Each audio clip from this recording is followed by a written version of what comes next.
Heyo! It is a Wednesday, and it is a clean-shaven Finn. Hi, it's me, and I am beardless, haircut. I have lost a lot of hair weight, and I feel aerodynamic and swift, and also like a child again. I'm a small boy once more. I hope you're all doing well. What an unusual day this is. A Wednesday stream. It's Wednesday afternoon, and we're talking about the legend of Pabo. I have no real plan in mind for the stream. I do have. We'll just go through it. There's no plan in mind. I do have the. Where am I here? Yeah. So I do have The Legend of Pabo open, at least the lead single, the titular Legend of Pabo, which I'm going to use as a reference for some stuff. But we were talking about like the behind the scenes and the lore of the new EP. So I hope you've listened to it because we're getting into it. So to start, I think let's go back to 2023. And when did let's find out. Let's go to Bandcamp. When did Novum come out? That's going to be important. Novum came out where does it say? Doesn't it say somewhere here? Oh yeah, October 20th, 2023. Okay. So Novum comes out October 20th, 2023. And I'm a boy, man, child, and I kind of bask in that for a little while. And after Novum came out, I always try and do whatever my next project is going to be. It's got to be extremely different from the one that came before. So like Etoile the Traveler was kind of spacey electronic vibes. So Jet and the Valkyrie, like as a response, was orchestral and was far more fantasy than sci-fi. And it used a lot more organic recordings, sounded more down to earth. And then again in the other direction, Novum was then very much more like guitar heavy and crunchy and darker and had tons more synths. And so I came out of Novum feeling two things. One was that I needed to do something totally new and different, as I usually do. But I also felt like, and I still feel this about Novum, that it is a great album. And it's got some super solid tracks. The Architect is maybe the best piece of music I've ever written. All of that is true. And at the same time, it felt very safe for me. I didn't really tread a lot of new ground musically. For me, Novum was kind of the culmination of all that I had learned up until that point. Production, performance, composition, and put it into that and just like stay in my lane and make the best thing of all of the fields that I know and involve all of those. And that was Novum. And I made it and it was great and I love it. And it was also very safe. So I'm like, whatever I do next, I got to be really out there because I wanted that variety and to push myself and to challenge myself. And it took me a long time to come up with what that might be. Like what kind of angle to take. What can I do that I haven't done already? What world, musically, culturally, mythologically, can I step into? And not just for a one-off song, but like, what can I really sink my teeth into? And meet halfway with what I know and what I don't know and make something new and cool. We now have heard the legend of Pabo, so we know that I ended up in Africa in 3 specific spots, but I'll get into that. But the way it came around was when I was in university, I played in a West Ghanaian rhythm ensemble. And what a West Ghanaian rhythm ensemble does is a kind of drumming that is called Ewe drumming, EWE, if you want to look it up. It's this traditional drum group stuff from Ghana. And basically the way it works is you've got several different kinds of drums and some other stuff. I don't have most of them, unfortunately. I still have my...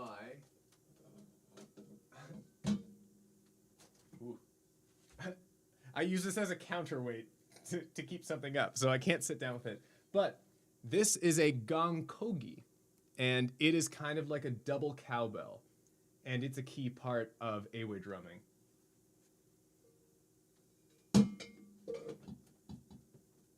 Okay. My setup is insane here. I have a monitor suspended by cables that don't work anymore and weighed down by cowbells, but it works. So that gongkogi needs to be up there or else the monitor maybe falls on me. So there's a gongkogi, which is a bell. There are akatse, which are these shaker things. Actually, we can look at akatse. So akatse are these sweet rattles. And the way you play them is basically, I don't want that, I just want the image. The way you play an akatse is, so these beads that are strung in a mesh around it, you hold the akatse by the handle, and then you're holding the mesh with your other hand, and you kind of twist. You twist the handle, and you rattle them back and forth. So there's like gongkogi, there's akatse, and then there are also the drums. The gongkogi, the akatse, those are like the auxiliary things, but the big part of Ewe drumming is the drums. Oh God, I'm probably not. Oh, is it Sogo? Yeah, it is a Sogo drum. So traditionally, Ghanaian drumming, this Ewe drumming tradition. Oh, perfect. Here's a good thing. Oh, but the image is so small. What a butt. Okay, but this does show all of them basically. Let's move this over here. Oh wait, this is a. Oh, that's just a thumbnail. Let's just go here. Okay, perfect. So this is a great example of an Ewe drumming ensemble in small. Normally, at least the drumming ensemble I played in, there were like 30 of us on drums. It was a big sound. But you have each of these drums, which traditionally are made out of barrels, as you can see. And each of these drums has a different function in the rhythm ensemble. So this big one is the sogo, and that's the lead drum. And you play it, you can play a lot of these, most of these, the smaller ones you do with your hands. The sogo you play with a stick normally. And the sogo is the lead drum. It is calling out orders in a way. It's very call and response. And each of these other drums, there's a kiri, there's a kagan, tadotsi, and a boba. Those are kind of like the 4 sizes of traditional Ewe drums. And then in an actual ensemble, you'll have several of each of these drums. And each of these smaller drums, each of these little smaller drum groups is playing a different part. And the sogo is not playing anything specifically. That's the leader. And they're kind of watching and gauging the vibe of the room and judging things. And they are sending out calls with the sogo to change up the tune. So they might do something like brum bum bum bum bum bum bum.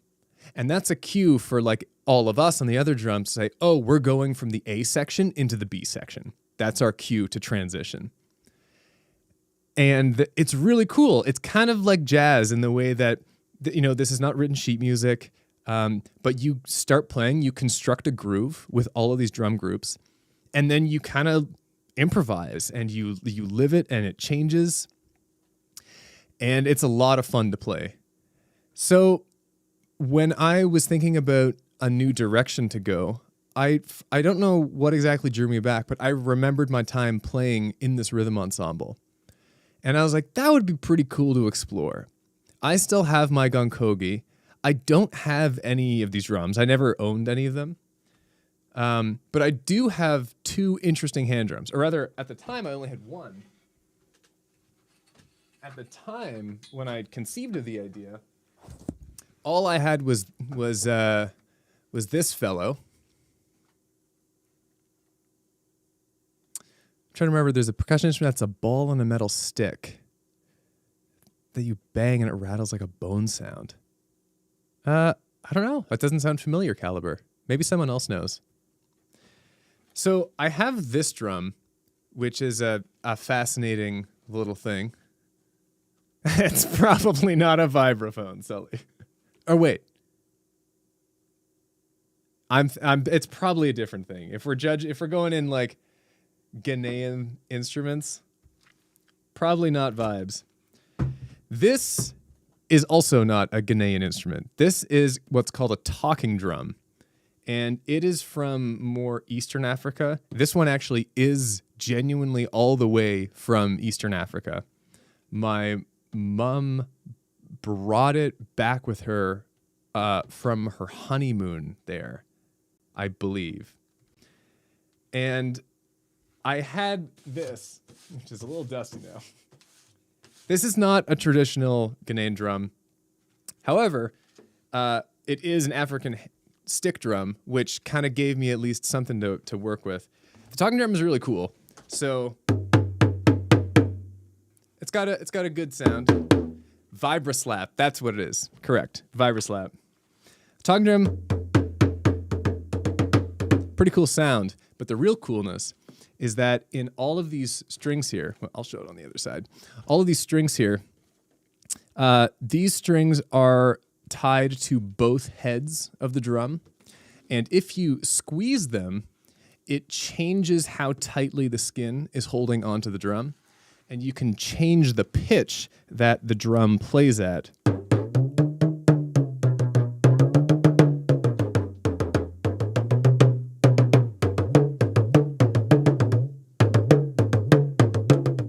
So you normally play it under your arm.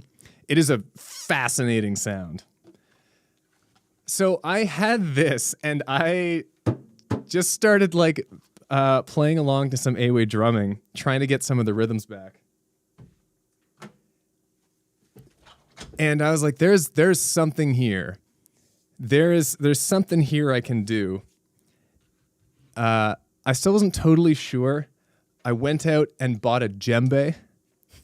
Also, not actually one of the traditional Ghanaian A-way drums. But this was in my budget. This was only $50, and it's a good djembe. This is just more of a traditional hand drum. I've got to really play it down here.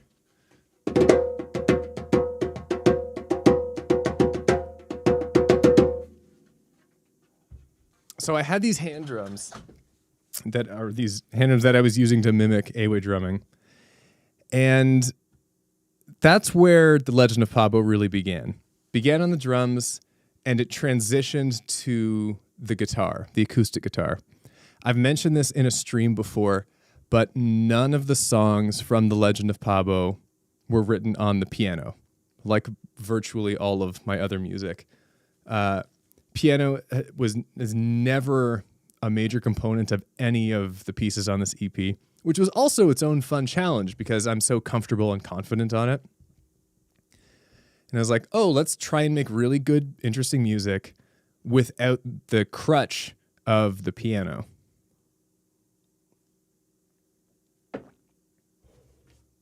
So I just started toying around with ideas. I was coming up with fun riffs.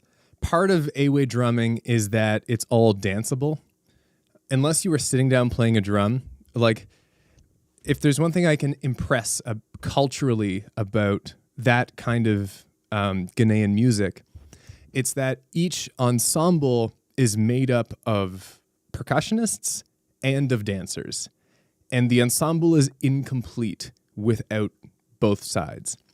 So you have drummers doing these patterns and rhythms. And as I mentioned before, like the Sogo drum here, this big one, the lead drum is calling out these signals that changes the patterns, what all of the rest of us on drums are doing. It also changes what dance the dancers are doing. So the Sogo player is guiding the whole thing.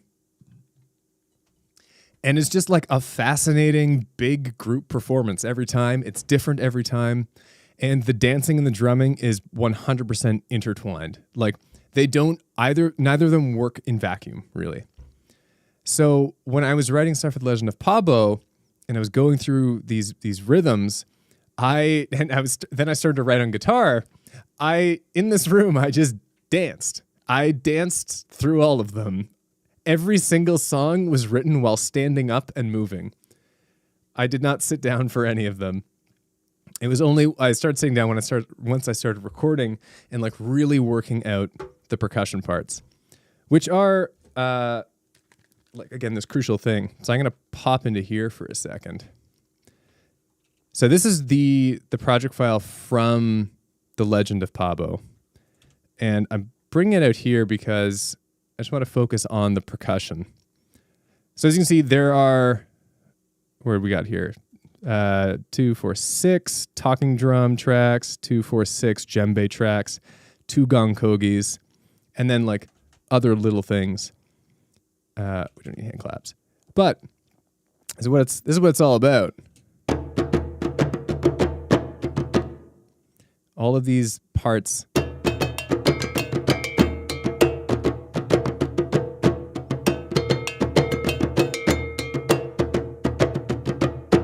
If you take that in a vacuum, there's nothing Western pop rock about it. That's pure 8-way drumming. And I was really proud of making this.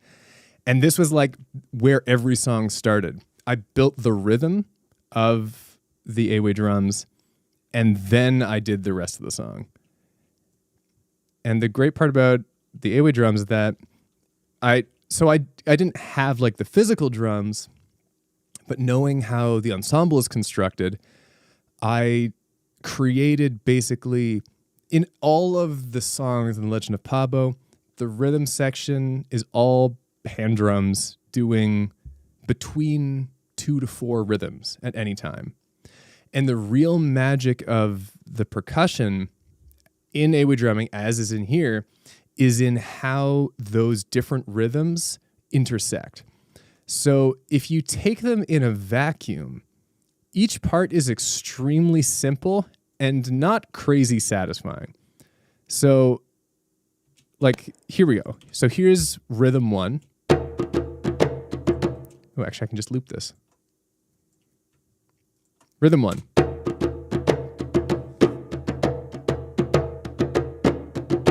Pretty straightforward. Rhythm 2. Here we go.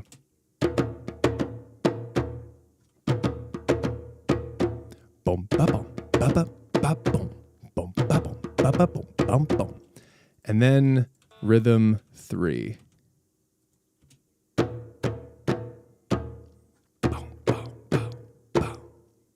That's it. Each of those 3 parts on their own, stupid simple. Very, very easy to do. But you put them together, and it becomes a complete picture. It becomes a full rhythm line only once everyone is playing together. And then you throw in the gonkogi on top of that, and you get some extra flavor.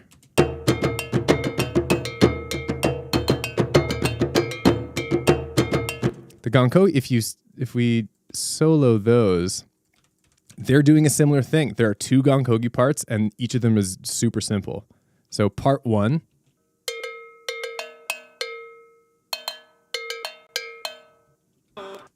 And then part 2.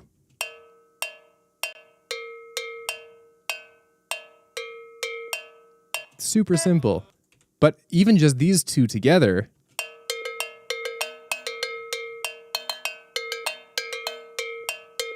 and it's got this cool interplay. So in the writing of it all, that was how stuff started to get built. Well, harpsichord, did you do it so to make sure the songs were danceable, or just because you felt like it? I mean, kind of both. I had a rule that all the songs needed to be danceable. In my music, historically, there's of my original music, I would not call a lot of it fun. A lot of it is happy. A lot of it is upbeat. A lot of it is loud. But fun is a very specific kind of feeling. And my music, if it's like happy, it's like intensely happy and it's big. The sound is huge. It's not a relaxing kind of fun. It's not a chill fun. And this was such a great excuse to do something that was just like, oh, this is just fun. It's fun to move to this. It's fun to groove to this. This is not like a life or death, end of the world situation. We're just having a good time. So they needed to be danceable, partially because of the tradition that they draw so much from, and part of like my own personal, we got to make this fun because it feels right. It's new and it feels right for this and the story. Okay, so had all the drums in, writing these hooks on the acoustic guitar, putting the songs together. What do I write about then? Like, what am I doing here? Do I have something to say? Do I have a story to tell? Like, lyrically, the concept came kind of last. It built off of being here in this, like, soaking in this traditional Ghanaian music that I was listening to a bunch of at the time. And then I'm like, oh, but I need to write about something. What do? And to answer that question, I will be right back because I have to go to the bathroom. BRB.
I return triumphantly.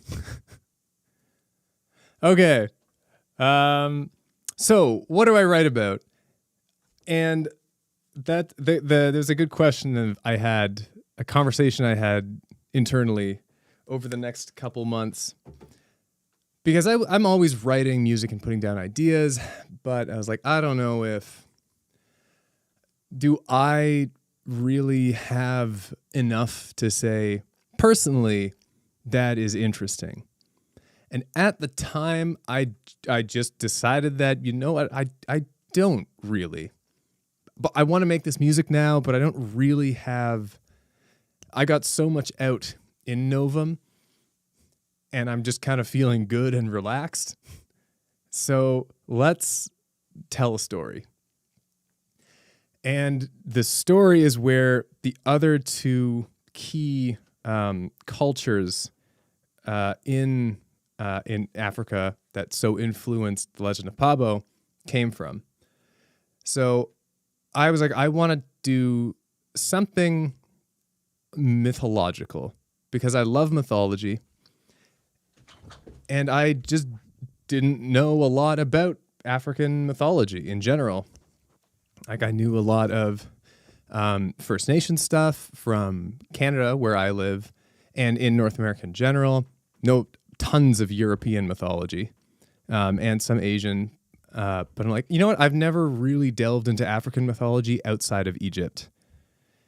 So let's just start looking around. And I looked in Ghana first, of course, and then branched out. I just kept searching through mythological stories and seeing where these cultures had intersected and delving and searching around. And one day I made my way into the Congo, into the Congolese mythology. Now, the Congo's mythology and its traditional religions are really separated into a bunch of different stages. And most notably, if you go to the Congo today, the dominant religion is Catholicism because of white people coming in. But then, they have a very rich tradition, and it is literally just called Congo, but Kongo is the, because Congo traditionally or originally was that kingdom in Central Africa, which is now the Democratic Republic of Congo, DRC. But the DRC's religion is largely Catholicism, and then the Kingdom of Congo was much more rooted in their own, or what originated there in Congolese religion. Also, Congo is also a language that is spoken there, which is like a subset of Bantu. That is, there's so many languages in the world, and there's so many like umbrellas and then branching out. But Congo it's also called Kikongo, which can be confusing. In any case, the Congolese mythology really fascinated me.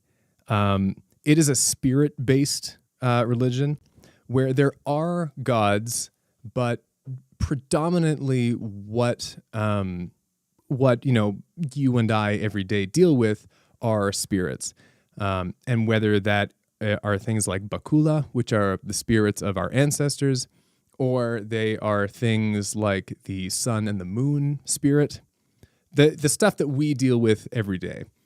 Hey, Oscar. So the concept of a spiritual world, there was just something about the way that the Congo mythology approaches this that I found so cool. And I found this great, I'm going to find this image here. I found this incredible, basically little chart. Here we go. So this is the Congo cosmogram. And this was like, when I built the story of the Legend of Pabo, this was my map. This was where so much of it came from. So I can explain this a little bit. Basically, here in these top two parts, this is where we are. This is Nseke, the physical world, and it is an equal half to Mpemba, which is the spiritual world. And we, in the physical world, are associated with birth up here. The spiritual world tends to be associated with death, the end of life, and conception, pre-life. So post-life and pre-life down here. And birth and maturity, our lifespans up here in the physical world. And then the big line that crosses them is the Kalunga River, or the Kalunga Line. And it is kind of, as it is positioned between both, it is both a physical and a metaphysical place. Crossing the Kalunga Line takes you from the physical world to the spirit world and back and forth. Although we as mortals can't cross there until we die. That's the way we go over. A lot of this is referenced in Angawazi, which, I mean, we'll go song by song in a bit, but there's so much like fascinating cultural groundwork to lay, which was such a cool part of like making this EP was a research project. Other important things here, we have, where are they? Oh yeah, here we go. Oh no, that's just the rotating sun. But the sun and the moon spirit are really big.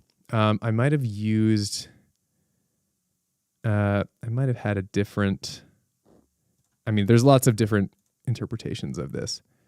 But the sun and the moon spirit traditionally go around both the physical world and the spirit world.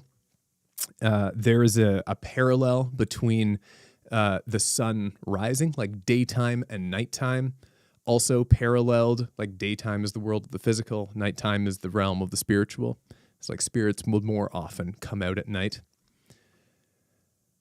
Oh, that's a great question, Val Harpsichord. What were my sources on this research other than these images? So, I mean, it starts where a lot of research does, which is like, let's just Google stuff, let's wiki stuff, let's look at images. There was, I don't know where I can. There was this really good published paper that delved into the not specifically the cosmogram, but Congo mythology. Was it? No, it was like it was a published paper from a scholar. But shoot, I cannot remember where it was. It's from a university professor. Shoot, that's gonna bug me, and I don't have it saved because I'm a dummy. I did also like all of the stuff, all the research happened like a year ago, and I don't have it on me. But that was a great one. And then there were like other articles and things I found online. I watched a bunch of YouTube videos of, people who were born and raised in that culture speaking about it. But certainly like that paper was such a great groundwork layer. I'm going to try and find it again and then link it. But I mean, that's basically the concept of the universe and of our world, really. All of these things play into it. The seasons, the elements, all of them are either cycling or sit in a particular place in the world. So the Bakongo cosmogram is a really fascinating look. So I learned about that, and then through like these articles and these videos, I learned a lot about some of the key figures in the Congo mythology. Most of these key figures do not feature in the legend of Pabo, which brings me to the point of, while the story of the legend of Pabo comes from this world, it is not a story that has been told there before. The characters of Pabo, of the bard who sings the songs canonically, of Nakala, which are really our three, they don't exist in Congo, the mythos. Those I created. They exist in their story takes place inside this mythos, but the story that I tell is not one that directly uses gods or other people who feature in the mythos. And I think there's a good point to talk about how cultural appropriation plays into this, and the complex approach that I took into feeling comfortable to make this story at all. I don't know if you've noticed, but I am white. I'm real white, and I have no personal connection to the culture of the Congo. I have a light connection to Ghana and to its musical traditions. The idea of using Ewe drumming, I had no problems with, because like, oh, I actually played in this ensemble for 4 years. It's something like I know how to respect that musical tradition and to draw from it in a respectful way, and to celebrate it, and to not say, oh, I'm going to draw like I'm not going to pick and choose a couple neat parts from this music tradition and then just throw it into my thing. However, this stuff, viol harpsichord, it's a question that you should ask, and it's one that should not be avoided. So the way it shook out was that once I had gotten a decent enough angle on like the mythology, enough to feel like, okay, I think I can tell the story that I want to tell. Then I started, I had like a loose concept of this story, but before I really confirmed that I was going to make this EP at all, I was like, I should probably figure this out, because I would love to do this, but I would also love to do it in a way that celebrates and respects this culture that it comes from, that so many elements come from. And what I just started doing was reaching out to people. So there are a couple people who I like, friend of a friend of a friend in the music scene, who are from Rwanda or from the DRC. And I floated this idea to them, being like, hey, I'd like to tell this story that I have in mind using elements of this traditional religion. And we just talked about it a little bit back and forth, being like, generally, I mean, obviously this went ahead, so it's not like it ended up being like a really bad idea or anything. No, generally the response was very positive, being like, hey, if you want to, like, as one person I talked to was like, hey, as someone who like was born and raised in this culture, if you want to sing songs about it, then you should. And he was like, I'm not a spokesman for this, this whole culture, but like, if you do this in a way that is not cherry picking elements from it, but representing it honestly and not changing aspects of the mythos, then this guy I talked to is like, I'm all for it, but don't change parts of it. That's what he's very adamant on, and I agreed on that 100%. So this would be a great example of cultural appropriation if I took something like a deity in this mythos and said, I'm going to give them some new characteristics to make them fit my story. Or it's like, I'm going to take this this setting, like where the forest, that song takes place in Mfinda, which I can't pronounce right. Mfinda, which is a forest of spirits between the two worlds. If you want to include that, don't change what the forest is. Represent it honestly. It is what it is. It is what it has always been. And I took that very much to heart.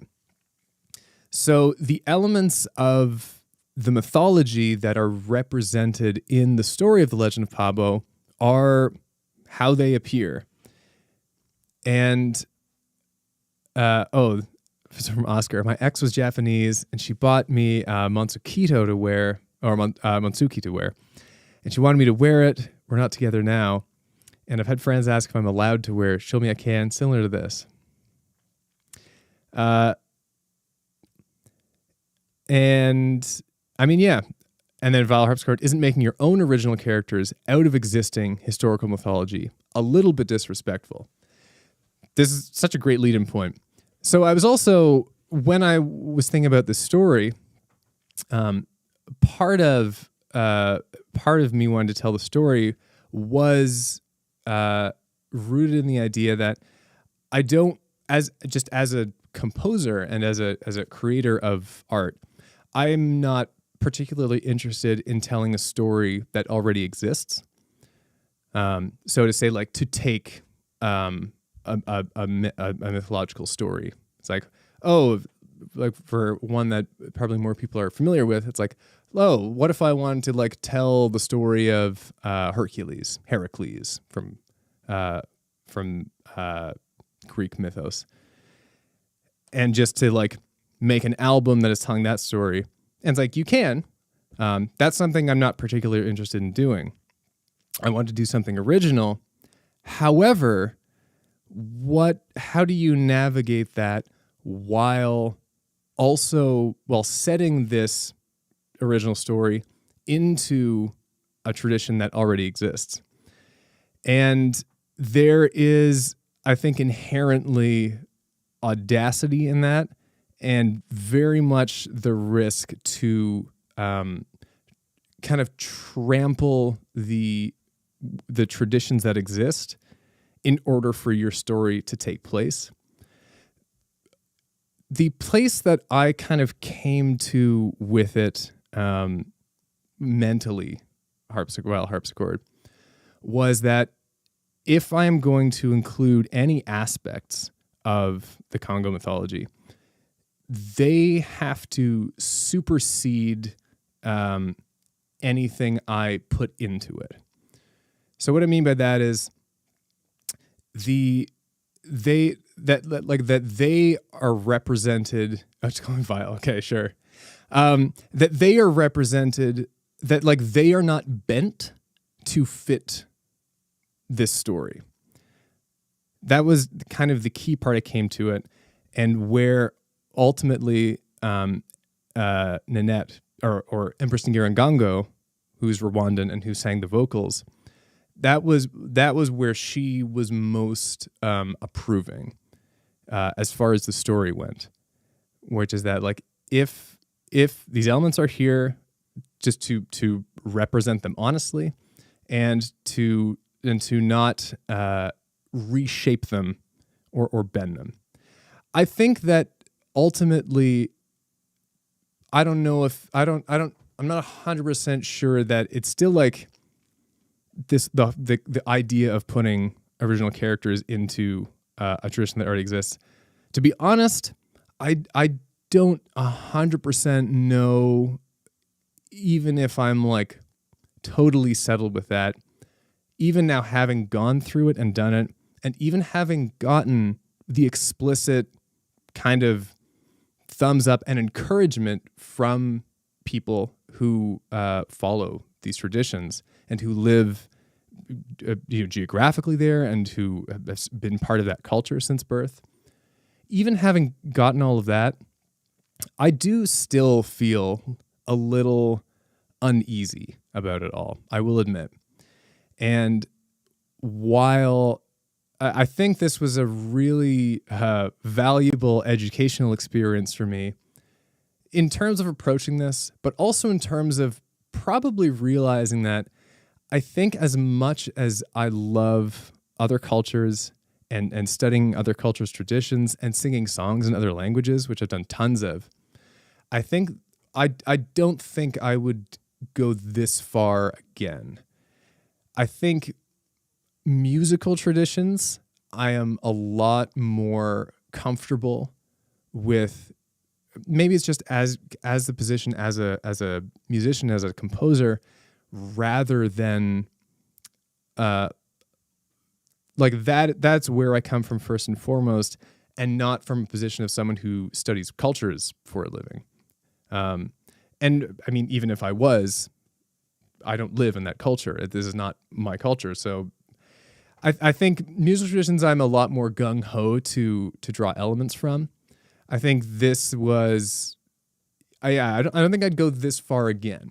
However, I don't feel like I disrespected the traditions of the Congo. That's ultimately where I came to. And if I felt like I did, I would not have released the EP. It was really, really, yeah, so you're absolutely right. So Vile says, as a Greek, I understand this extremely well. Our mythology has been disrespected a lot over the years. People tend to treat it as a fandom and forget that it's a nation's cultural heritage. I cannot agree with you more. So much, like Greek mythology is so popular and so bastardized by countless media. There's a lot that is, I mean, yeah, I think that's a whole other conversation. But in short, I really did not want to do that here. And that's why getting the explicit, approval and encouragement and ultimately involvement from people of these cultures was not only important, but it was crucial. If Empress Ngirunngongo was not cool with this as a concept, it would not have gotten made. This only got made because she was so encouraging and on board with it and ready to get involved in the story as well. So that's kind of that whole conversation. And I am super, super glad to have you asking those questions, Vile. They're really great questions. So we have kind of this going on. We have the airway drum going on, kind of all coming together. However, as I have built the story and built the music together and I put everything together, I recorded most of the EP, like all 4 songs. And then I was like, there really is something missing. And this was before I had Empress Ngirunngongo involved. And I was like, I was singing all the parts in Swahili before. And I was like, this doesn't quite feel right. So this kind of tapped into that as well, being like, I don't think I am the right person to sing these parts. I don't think it is. I don't think culturally or musically, really, that I should be the one to sing these lines in Swahili. So that's when I went searching, and that's when I found Empress Ngirunngongo, who was kind of like an amazing person to find. We both live here in Ottawa, so she came into this room. She recorded all her vocals in this room over a few sessions, and we hung out a bunch as well. And she's just a tremendous person. I was so happy to have her involved. And so like when she came on, we talked about the story a bunch. I showed her the Swahili I'd written, which was very rudimentary. And she's like, okay, we're going to do it this way and this way and this way. So she switched some lines around, made it work. And then it just kind of flowed so well. It was a great experience. So I think that's about all the background I could lay down.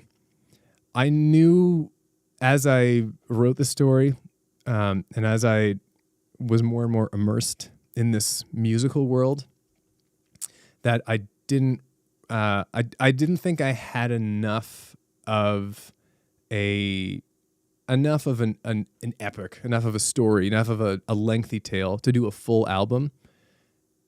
And I was like, you know what? It's been a while since I did an EP. The last one was Each While the Traveler. This feels good. This feels right. Just something kind of fun and bite-sized. And that's basically that. So we're an hour in. Let's get actually to the story of the Legend of Pabo.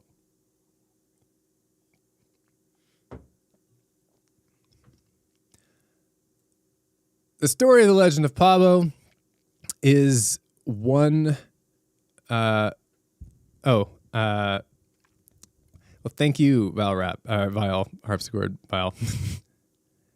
Uh, I yeah, that's really important to me, and it should be important to every artist who wants to take a step into the unknown, which I encourage doing, but also like be aware, do the research, and get involved with what you are drawing from. So the story of the Legend of Pabo, I wanted to I wanted to tell something that wasn't like too heavy or crazy, to reflect the musicality of it being quite light and fun. It ended up being the story ended up being like a little heavier than I expected, but it was good for drawing out emotion. So let's pull up the album art because I think that can help us a lot. Doop doop doop doop doop bump down down down. Here we go.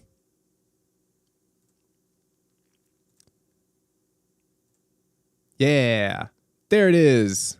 The Legend of Pabo's art. As you might see, it has a striking similarity to the... Can I show these at the same time? Possibly. Has a striking similarity to the Bakongo cosmogram. That is not an accident. So we even see here in the middle the Kalunga River. Boom.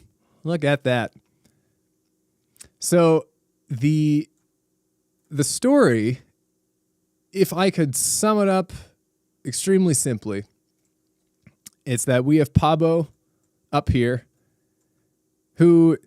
So, I do not decide every detail about this cover art. I very much like to say, to give the people I work with the creative freedom to do what they want and like to have their say and to put their mark on the story.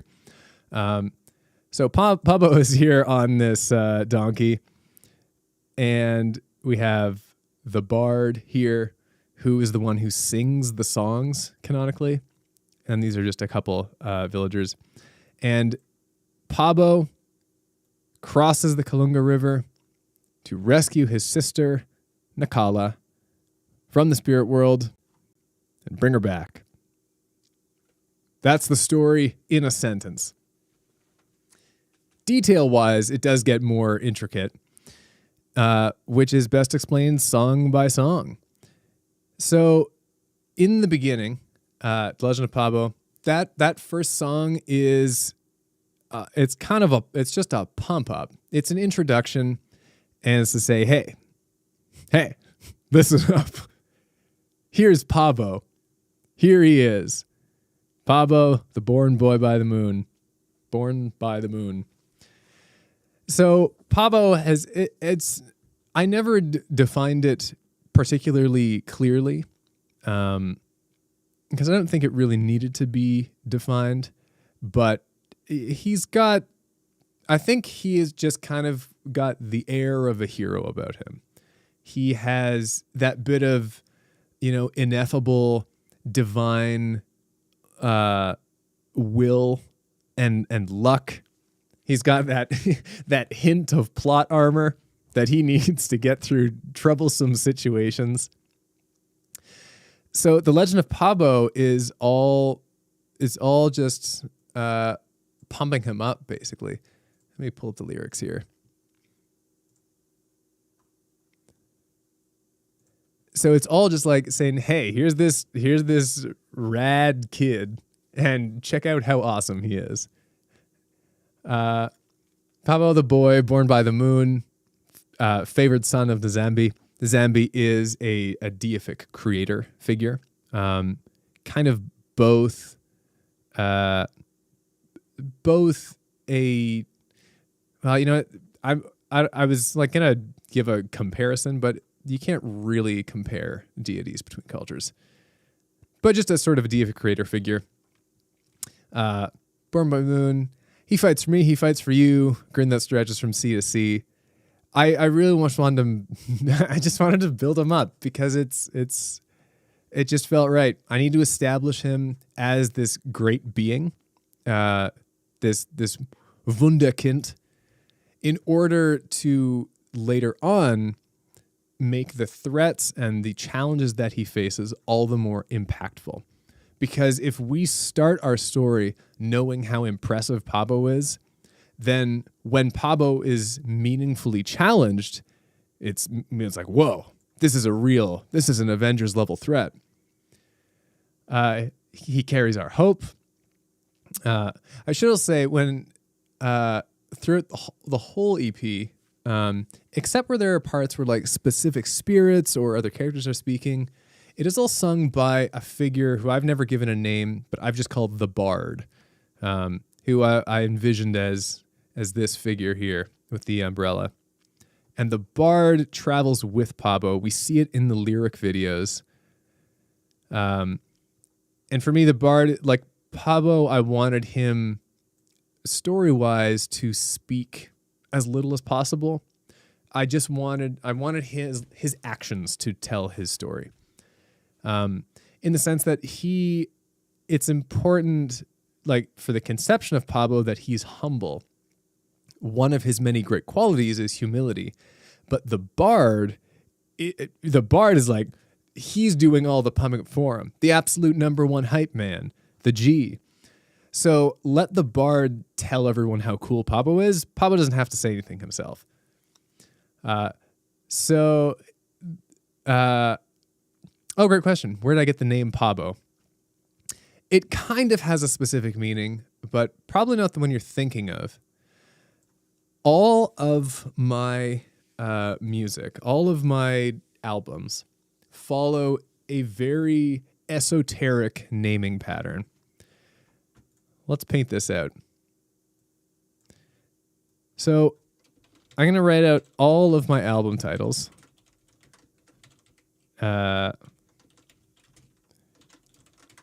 And I'll explain this momentarily.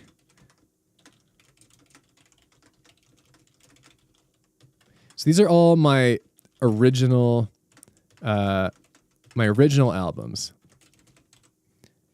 Oh, also importantly, let's number them. Those of you who can speak multiple languages or just have like a decent sense for numbers in other languages may be putting together a little bit of the picture already. So I still use a desktop iTunes for sorting all my music because I use it when I run my D&D sessions for specific playlists and all that.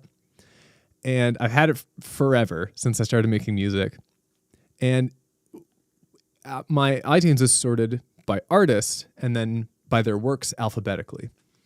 So when I made my first album, I just called it Album because I was 13 and had no ideas. And then I made Album 2, the second one, and I was like, I want it to appear next, like underneath the first album on my iTunes list, because that's easy for me to keep track of. So I was like, oh, well, first one's album, I'll just call this one Album 2. And then I was like, I'll put it in French because I'm a teenager with cool ideas. And it was really once I made my third album, Dritte, which is 3 in German, that this naming scheme started to come into play. So I was like, oh, it's 3. So album like 1, album 2, album 3, but also alphabetically they follow each other. So like album DE, album DR. So I was like, oh, okay. So this scheme began where each consecutive album included the next number, 4, 5, 6, 7, and so on, and was also in order alphabetically. De, dritte, 4, 5, which is 5 in German. Hock, which is 6 in this obscure, I think, Thai regional dialect that I can no longer begin to remember. Itwa, which is 7, again, and just like, I think that's in South America somewhere. I don't remember. These ones are so long ago. But these obscure languages that I'm like, I need them to fit the scheme. I need to find a language where their word for the number 7 is not far after H once translated to an English alphabet. And it just kept getting, they get so weird. Jet is 8. Novum is 9 in Latin. And then Pabo is 10. I don't even know if it's in an African language. Oh, so originally it was in, I had a working title in Bakongo, which is one of the regional dialects used in the Congo. There's like this area, I think in the southeast, where like 2,000 people speak this particular dialect. But I remember I switched it, and I think it was for, I can't remember exactly what it was for, honestly. That's the weird part about working on this stuff. Like, I've been done this EP for months, and it's just like, get the artwork done, get the lyric videos done, like do all the behind the scenes stuff. So the actual like research phase where these things were fresh in my mind is long gone. But yeah, so album, if we say blank is 1, then de, dritte, 4, 5, hoc, itwa, jet, novum, pabo is counting from 1 to 10 in several languages. So the naming scheme has continued to Pabo. I've gotten a little looser with the actual hard alphabetism of it.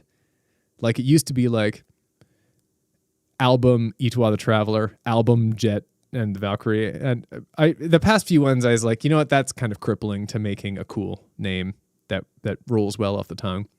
But that the naming convention in general has continued on. So, where are we? Going through Legend of Pabo. There's not honestly too much to say about it. It's a pump-up song. The parts in Swahili are even just this kind of echo pumping it up. Hapa inakuja Pabo, which is here comes Pabo. And then hini hadithi yake, which is here he comes. Hapa inakuja Pabo, hini hadithi yake. While we're on Legend of Pabo, I'd want to go to a musical element that appears throughout the whole EP. The whole collection here is basically built from 3 musical traditions coming together. One we talked about a lot, which is this A-way drumming, which builds the foundation of all of these songs. There's also unmistakably my personal kind of pop rock, alternative rock sentimentalities. It's really apparent throughout lots of the EP in terms of like song structure, in terms of how melodic lines are written. Stuff like the chorus here. When it comes, he carries our home. If you take the Swahili out, it's a very just kind of like a Finn chorus. I sure hope this is tuned.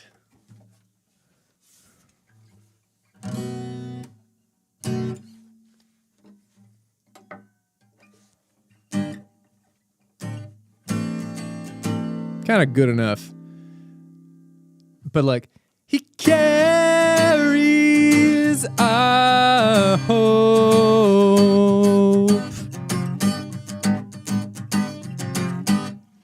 It has kind of got a musical theater edge to it. It's very performative, this whole EP. There are parts of it that sound like a Disney film. But there certainly are parts of it like in the forest.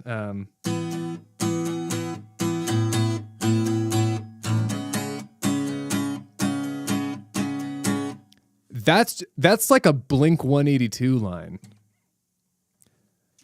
So there's a lot of like, even though it's written on the guitar and not piano like I normally write, there's certainly a lot of, oh, this is like Finn up to his old tricks again, which is good because there was a lot of unknown on this, working culturally with it, with having these different musical traditions. with having lyrics in Swahili. There's a lot of new stuff. So to have at least one foot in a world I know was very grounding. So we have Awe drumming. We got pop rock. And finally, this third element did not come in until late in the process, but it made everything come alive. And that is the orchestra. A Western classical orchestra. There are a lot of those elements in this EP. And it just lifted it up to something that was small. It felt too small to get bigger. So just because we're on the Legend of Pabo, there's just a lot of fun string parts that build up throughout the whole song. Originally just like big, bland cellos.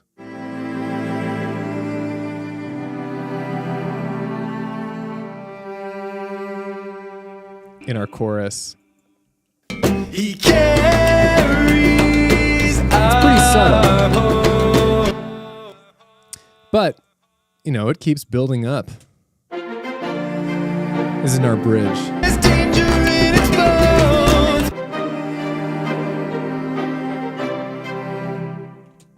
And then stuff like this.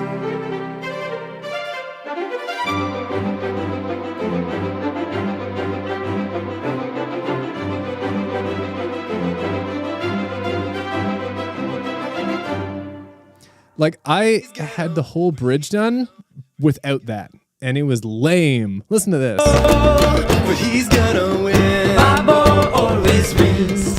Pabo always wins. He's gonna win. Pabo always wins. Because he's got. But then with strings. He's gonna win. Pabo always wins.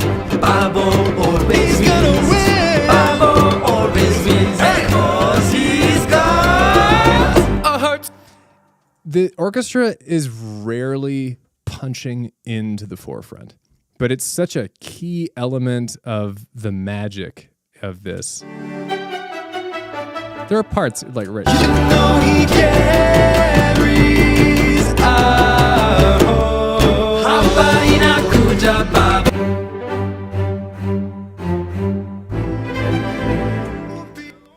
I think it is funny, Vile. I think it does make it more authentic without the strings. But ultimately, I was just like, you know what? This feels better to me. So I did it. I think if I wanted to be more true to the organics of it and be like, let's just only recorded instruments, just like the real raw stuff, I would have left all the orchestral elements out. Like we wouldn't have like, listen to this, like got tubular bells and a timpani in there.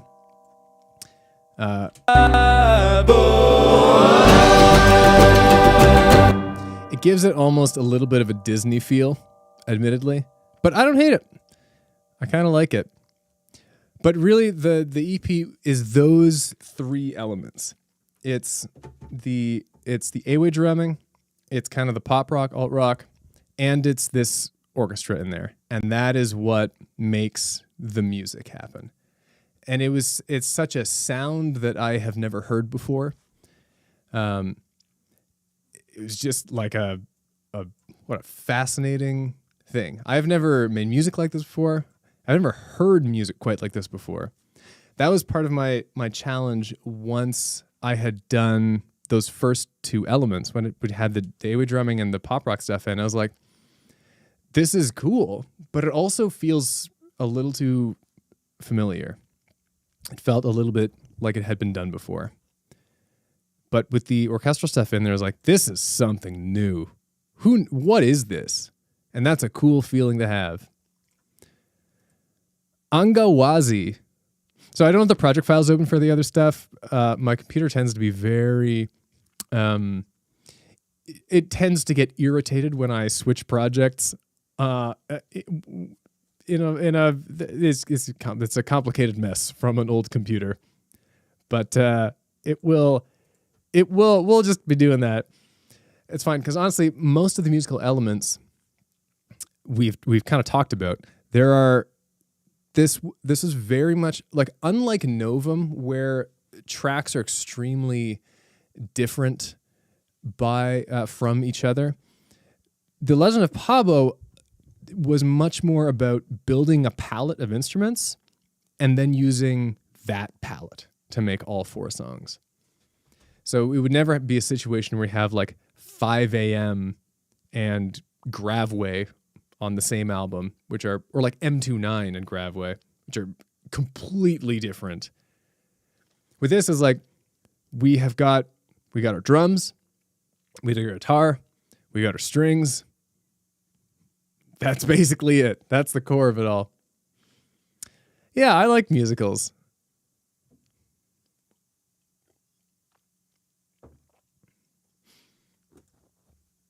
So Angawazi, so the Legend of Pabo builds Pabo up. It introduces us to him, and it kind of it like alludes to the path ahead, but it doesn't really begin to tell the story. Angawazi tells the story. It is a big storytelling song in a situation where like I have a 4-track EP, and it has to be a concept EP that tells the story from start to finish.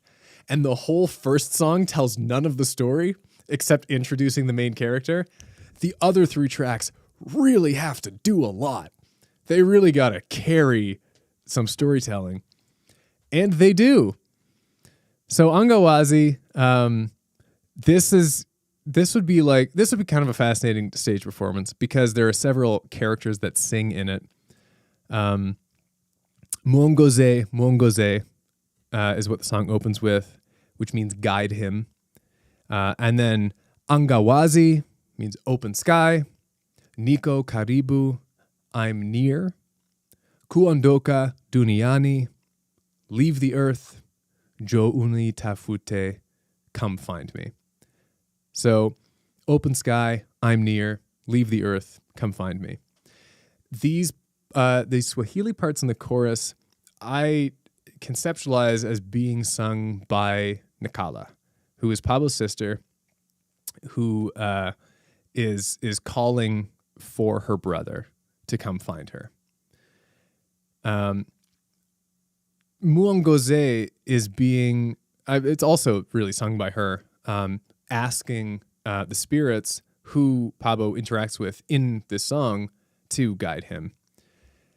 And the English part of the chorus, out in the open sky, she's near, she's near, she's near. If we leave the earth to find her, she'll be here, she'll be here. That's the bard singing, who's like kind of hearing. Some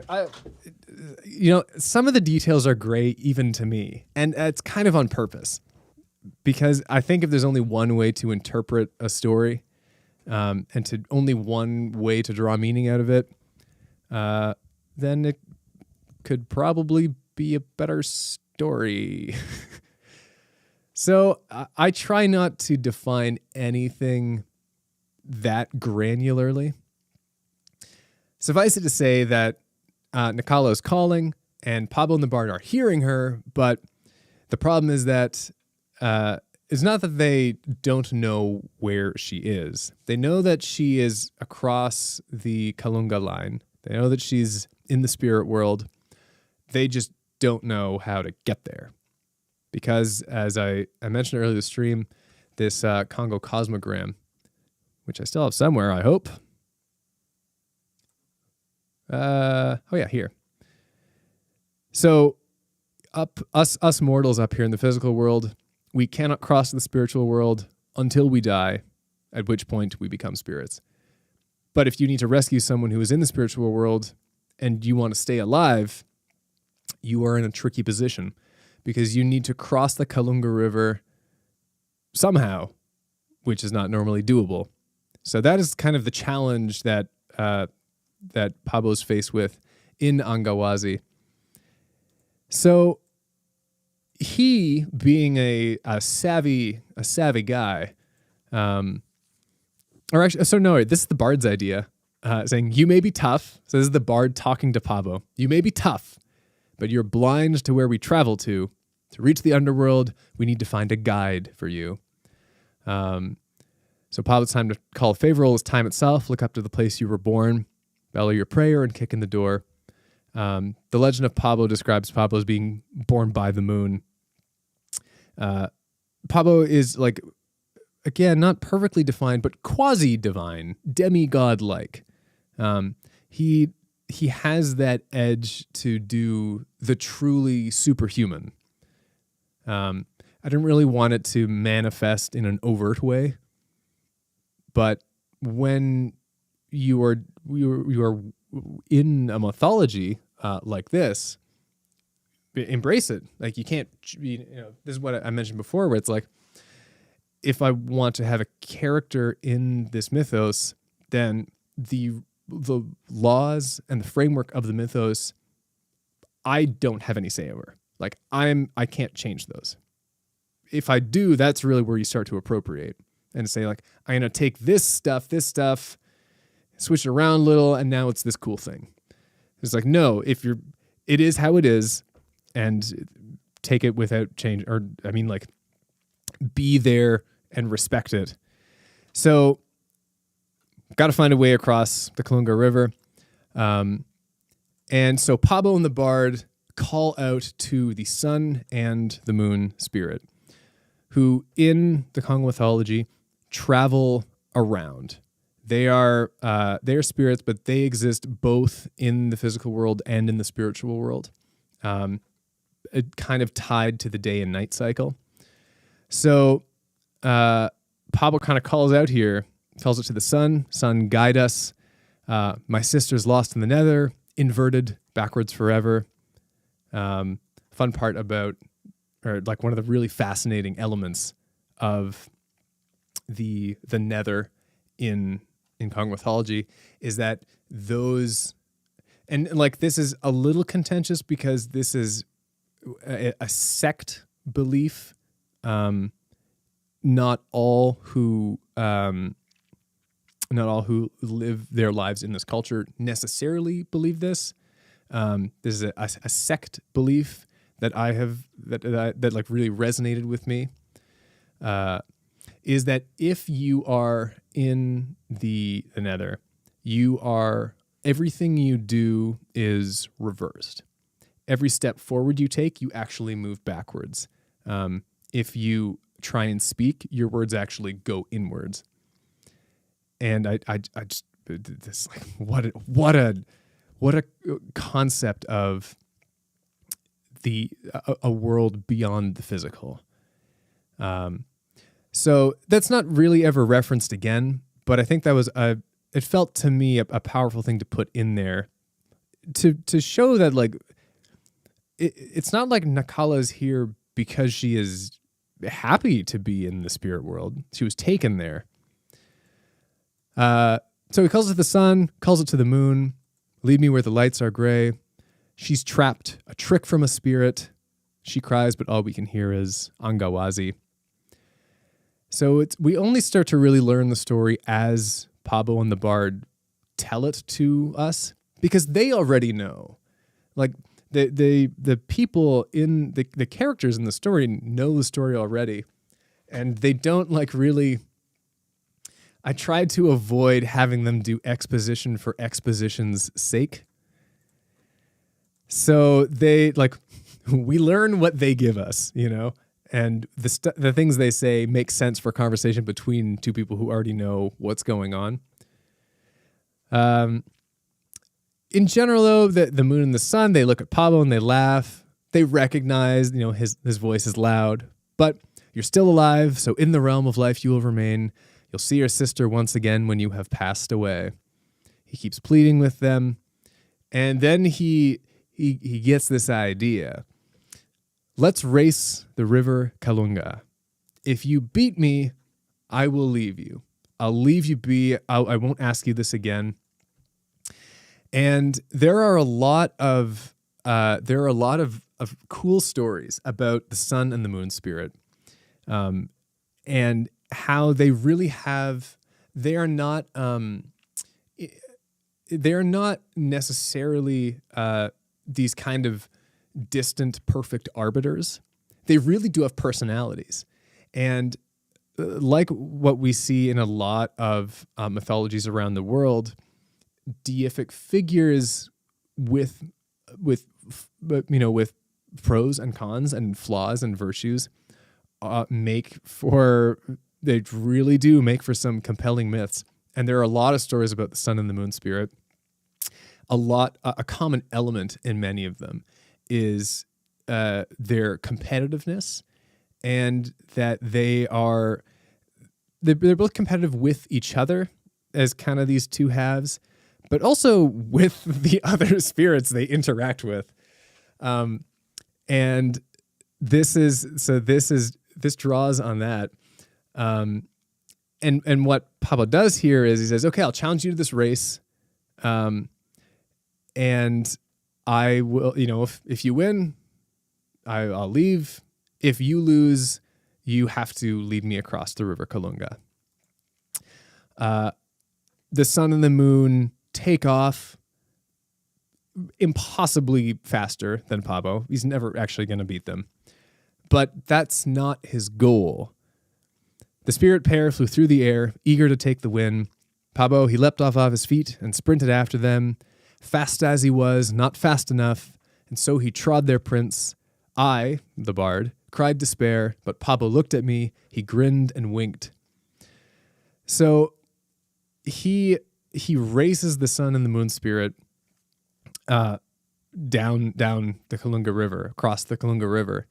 And the point is never that he aims to beat them. His point is just that he sees the way they take across it. Don't you see we caught our prey? Kalunga crosses the nether.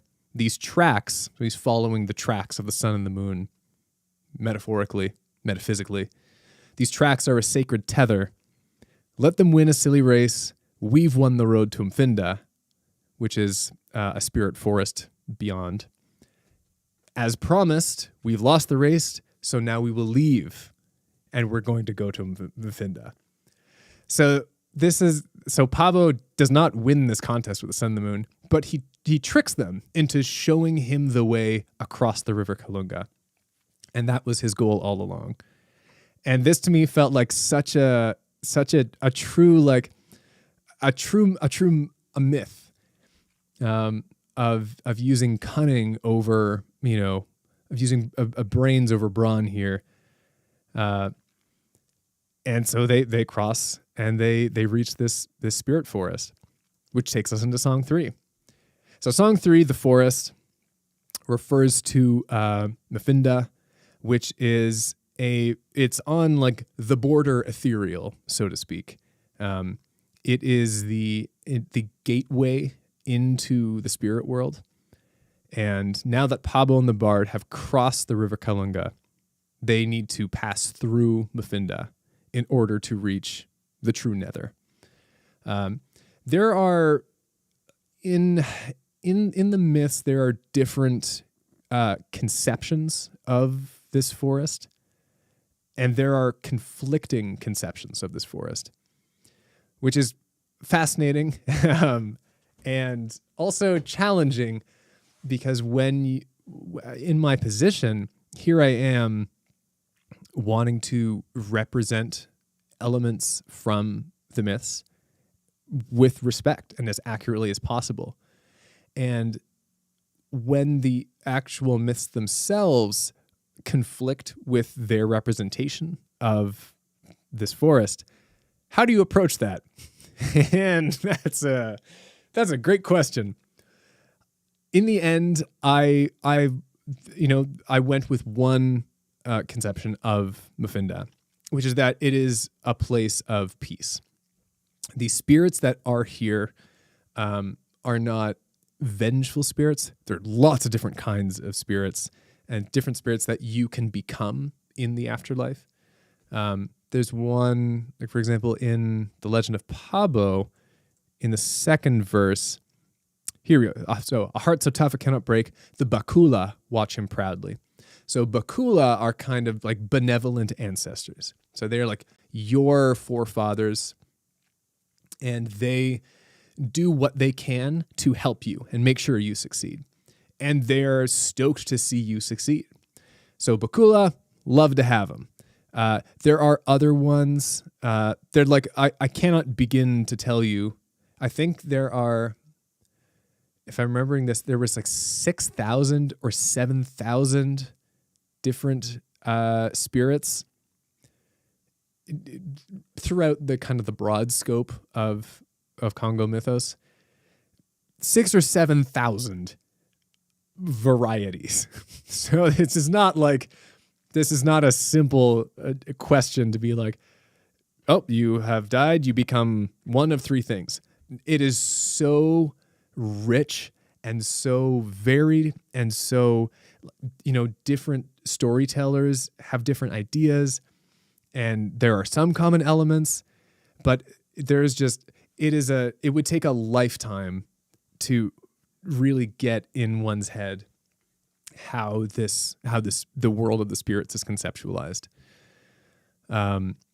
And then so in the cosmogram, we mentioned here, fall, summer, winter, spring, the seasons, as well as earth, water, fire, and air, those things play in.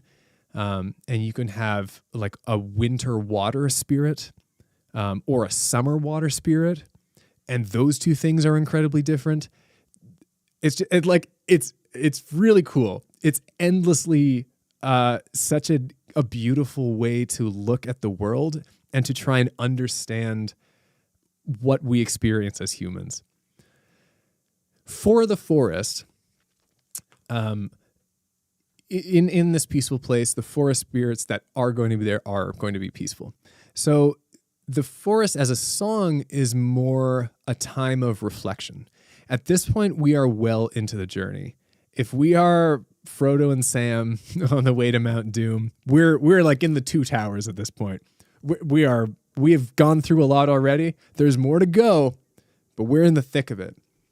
So there's some fun lines in here. Out here in the forest, trying to learn not to breathe.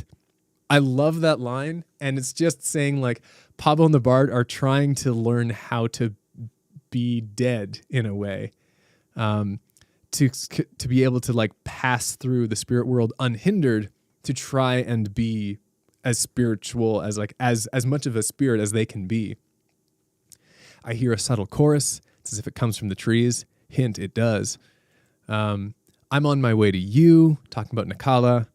Something in the way that you move. I won't let go. You still are my home.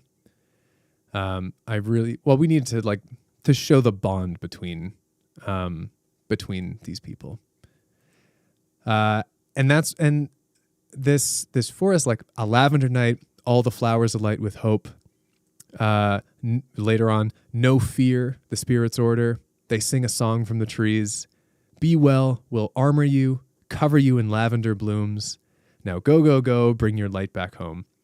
So we have experienced a range of spirits already. We have the sun, the moon, who are great and powerful, but not necessarily helpful per se. We have this chorus of forest spirits who are much more passive and helpful. And then in Play the Music, we deal with hostile spirits.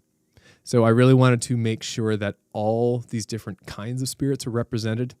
It's impossible to do so in so few songs, but at least to show a breadth of spirits, and not to say like, hey, here's the Congo mythology. All spirits are this one kind.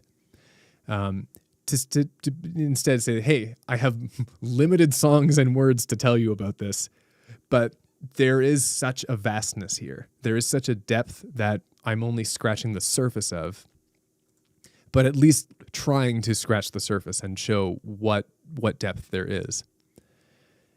The rest of the forest, there's not too much. It's kind of a song of longing. Remember how I made you laugh with every little motion, foolish in the way I act, but it's how I show emotion. Lately all I feel's the lack, no anchor to my motion. I wonder if you feel it back, can I earn your devotion? And then our bit of Swahili from Empress Nyangongo in the bridge is just this call and response once more. Can you hear me? Unaweza kunisikia, unaweza kutusikia.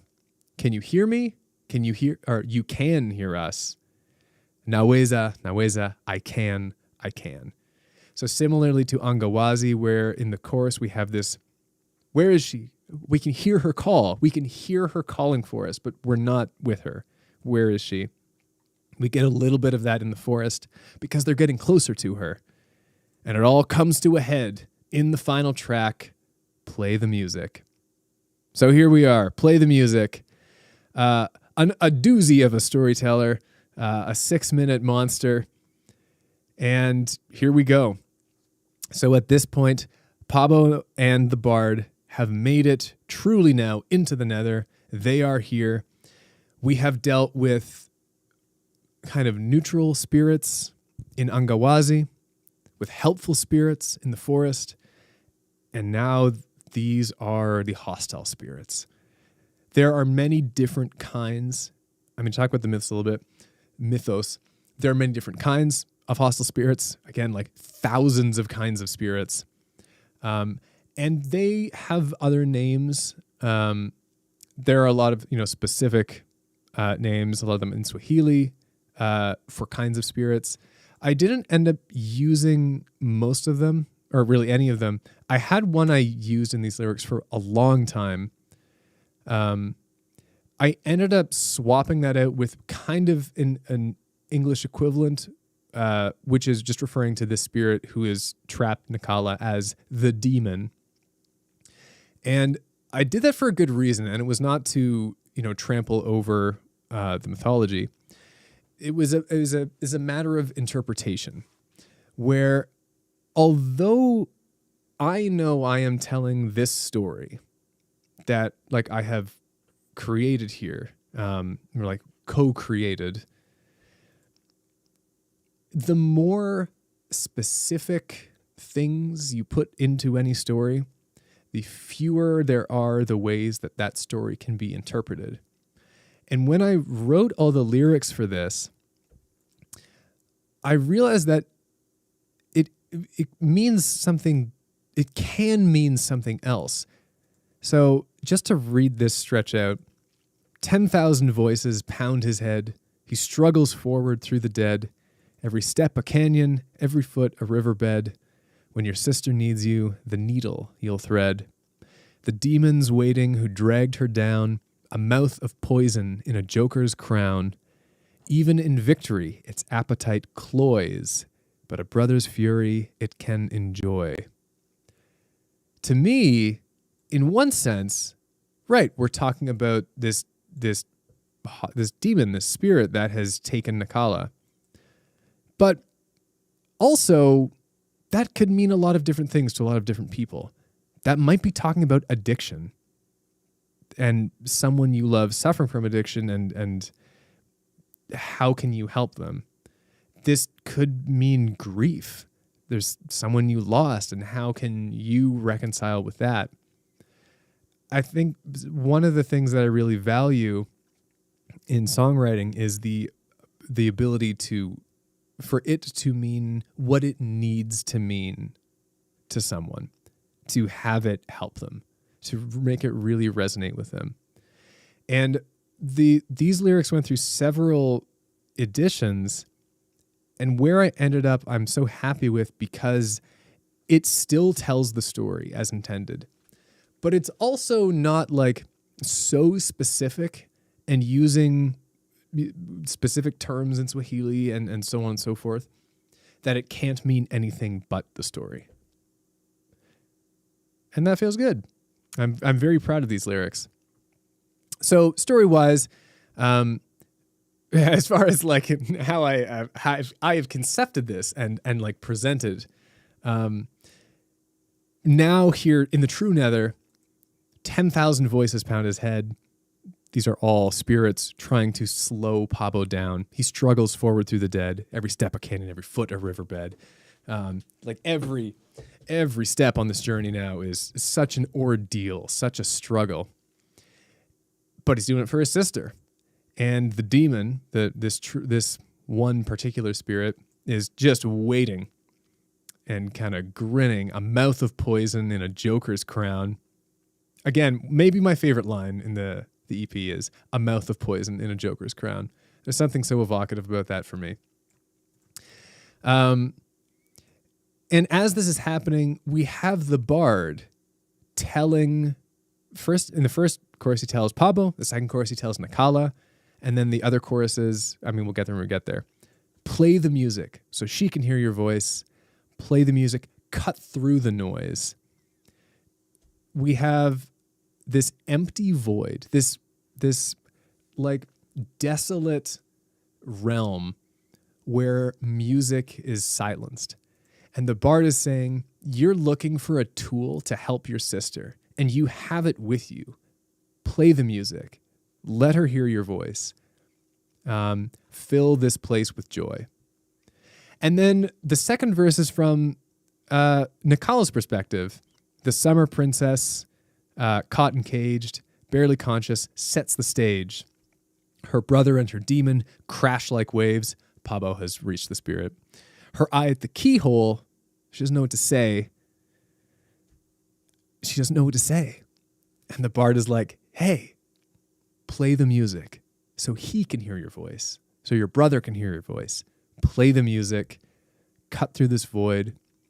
And the bridge is when she does.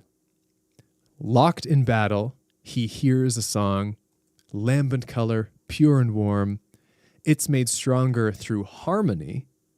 That's Pabo joining in silence broken, with music free. And then in Swahili, na muziki bure, which just means with music free. And they walk proud, and they sing out, and we hear now. And in those three lines, like I always conceptualize story-wise, a lot happens. They walk proud is Nakala walking free of her cage. They sing out is them kind of cleansing the hostility and banishing the hostile spirit away. And it's also like a wash over Pabo, Nakala, and the bard returning home, crossing back over. And when the bard says, and we here now, and we, from here on out, all the we is talking about the community. It's talking about it takes a village to raise a child. It's talking about the community back home. It's talking about all of the people who made this journey possible and the people who made it worth doing at all. Because what would this journey be worth if Pabo and Nakala escaped and there was nothing to return to? They fight because there is something worth coming back for. And that's the we here. This is a bit like Orpheus's trip into the underworld. I mean, there's a lot of Greek myths I love, and a lot of them, are tragic. I really wanted to steer away from any romantic element in this EP, particularly because the story of Jet and the Valkyrie does have a romantic element, and I was like, even like this kind of going into the underworld, the spirit Nether in this case, is like a little too similar to Jet and the Valkyrie for me. So let's not, like, I don't really want them to be lovers. The love is in this story, but it's the love between a brother and a sister. And the love is really important. That's the key. That's where the music comes from. But I just like, romance is really just not relevant here. It's just not a needed part of the story. It feels like it would be like if a studio were pressuring me to make a movie of this, be like, you got to have a romantic angle. It would feel so forced. It's like in the Hobbit trilogy. I mentioned this just because I watched it recently. The love triangle between Fili, Tauriel, and Legolas, totally unnecessary. Not a useful part of the story. So that was my vibe here. It's like there is love in this story, and that's what it is, and it's not more than that. So they come back home, and in the same way, tonally, that the first song, The Legend of Pabo, is kind of pumping Pabo up and is a joyous thing. The ending of Play the Music is a joyous thing too. We start with joy and we end with joy. really important cornerstones of this story, where we say, I mean, there's kind of no new material here. It's just play the music so we can hear your voice. Play the music, cut through the noise, the thunderous clangor of an empty void. The world is brighter when we fill it with joy. And the big element here is that I knew from the start that I was going to have a choir, because we're back home. Finally, the journey, we made it, and the whole community is singing. The whole community is here. Everyone is singing. Pabo, the bard, Nakala, the whole village, the whole community, the whole town is all together in this, in harmony, singing Cheza Muziki, play the music. And that's where our story ends. It ends in this great place. Cheza Muziki, Pabo, Nakala, Tuimbie, which just means Pabo and Nakala, sing for us.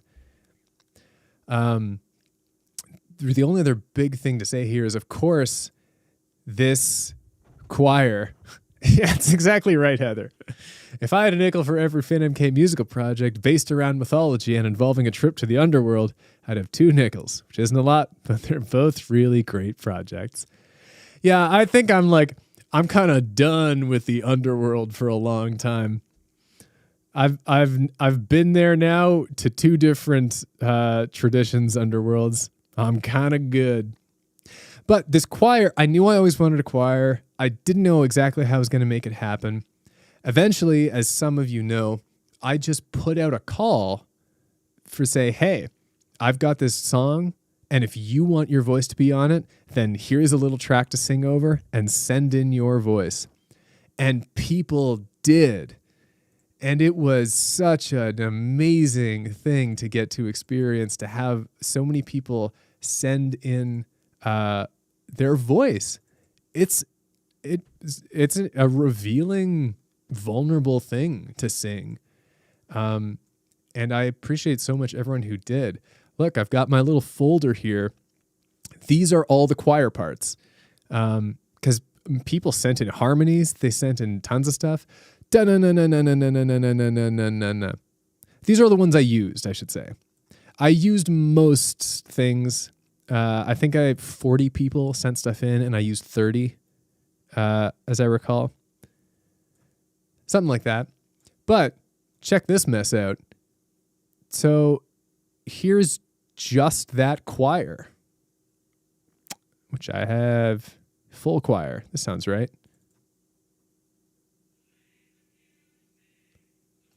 Oh, but I'm gonna need to put it into. Oh no! Wait, I can do through here. I just need to do a little bit of this. All right. Well, let's hope this doesn't bust out any ear holes. Play the music so we can hear your voice. Play the music, cut through the noise. The thunderous clangor of an empty void. The world is brighter when we fill it. The world is brighter when we fill it with joy. How about that? So that is a total of, how many parts is this? That is 54 tracks layered over each other. 54 tracks. My gosh. So I was able to build a choir from the goodwill of people, from people. So if you were a part of that, thank you for sending your voice in. So the choir sings. The choir is the climax of this all, of the whole community finally together again, because Nakala is part of that community and she was not there. Oh, thanks, Felix. So everyone is back. The big reason why the choir could only appear at that point in the story is because up until that point, one member of the community was missing. Now she's back, so the choir is together again, so we can have the choir appear musically. And it ends with that choir, that joined thing. And that is the story of the legend of Pabo. So it's not a big story, but it doesn't need to be. It tells what it tells, and it does so very efficiently. We learn about Pabo. We get to see him go toe-to-toe with a couple spirits. We get an emotional lament and why this matters and why there are stakes. And then we get kind of the final battle and then the joyous return. Those like 5 elements are the story, and they happen in 4 songs. And that's where it is. This was a really challenging project in many ways. I've kind of dabbled in ways with other cultures. I've sung in Swedish, Japanese, German, Old Norse, Swahili, Thai. I can't remember, maybe 1 or 2 others. But there's a difference between singing one song in another language and really immersing yourself in cultural traditions and working in those and building from that. And this was just this is fascinating to do. As much a research project as it was a musical project. It was I made something that I will never make a sound like this again. Partly because like, hey, it's a picture of me here now where I am in my life. But also it's like, what's next? The question is always what's next? What is next for me? And who knows? Are we getting more albums in the future inspired by different mythologies? Possibly. I love myths, and I certainly am not about to run out of places in the world, run out of mythologies. But we'll see. My next project, probably not, just because it would be, I feel like I'd be retreading ground. I had Etoile the Traveler, not Mythos, Jet the Valkyrie, which was, the Novum, which was not, now Legend of Pabo, which is. So down the line, entirely possible. Next album, next collection, whatever it might be. I don't know what it might be. I've got a bunch of song ideas, but won't be, it probably will not be a myth-based thing. I don't know if there's anything else too much to say about it. Talked about music, talked about it all. I'm looking around as if I needed to find answers from somewhere. But no, I mean, it's, for as much as there was to say about it, this is ultimately pretty compact. This is like, how long is this even? Let's go to the old iTunes. What's my total runtime here?